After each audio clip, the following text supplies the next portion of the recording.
Chers frères et sœurs, la liturgie de l'Église nous offre aujourd'hui de lire l'épître de saint Paul aux Philippiens.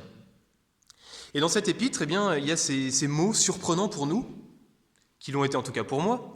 « Frères, ensemble, imitez-moi, et regardez bien ceux qui se conduisent selon l'exemple que nous vous donnons. » Alors en entendant ces paroles, on pourrait se dire, dis donc, saint Paul ne nous donne pas un excellent exemple d'humilité. Et pourtant, saint Paul nous rappelle ici une vérité qui est une vérité fondamentale de la foi chrétienne, puisque Jésus, déjà dans l'Évangile, nous l'avait enseigné. Vous vous souvenez de ce passage quand Jésus disait « Vous êtes la lumière du monde ».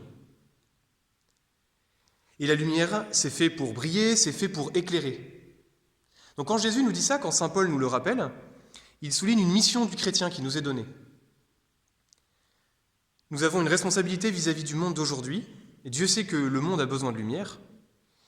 Alors, ça ne signifie pas que nous serions meilleurs que les autres ou que nous serions plus savants, parce que nous ne le sommes pas.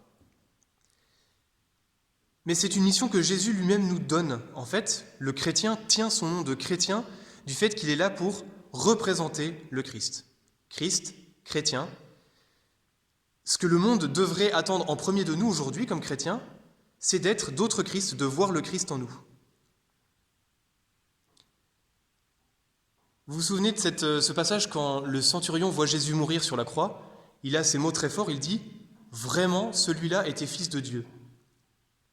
Et bien de la même manière, le chrétien, par sa façon d'être, par sa façon d'agir, de vivre, doit représenter le Christ. Le monde doit, en nous voyant, pouvoir se dire « Ah oui, le Christ existe ».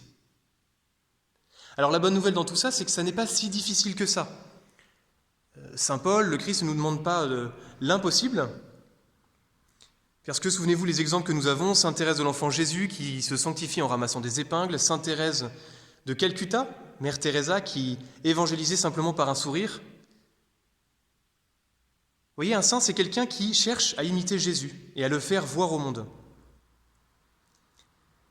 Comme vous le savez, imiter Jésus, ça nous transforme de l'intérieur et quelque part, ça doit se voir aussi à l'extérieur. Alors, prenons quelques instants pour réfléchir aujourd'hui à un moment de notre vie, quelque chose, une action que nous pourrions faire de telle manière qu'elle laisse transparaître Jésus. Que chacun des instants de notre vie soit des instants de vie chrétienne, que Jésus, le Christ, puisse paraître dans tout notre être, dans les choses les plus simples et dans les choses les plus grandes.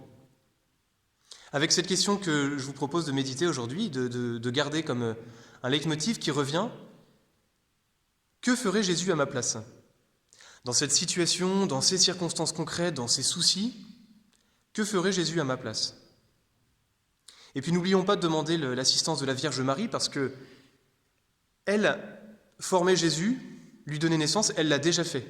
Alors si elle l'a déjà fait, pourquoi pas en nous ? C'est sa plus grande joie d'ailleurs. Demandons cette grâce à la Sainte Vierge, à Dieu, de pouvoir laisser le Christ se former en nous, que le monde qui en a tant besoin puisse voir à travers nous la lumière du Christ, chercher le Christ, le trouver et l'aimer. Amen.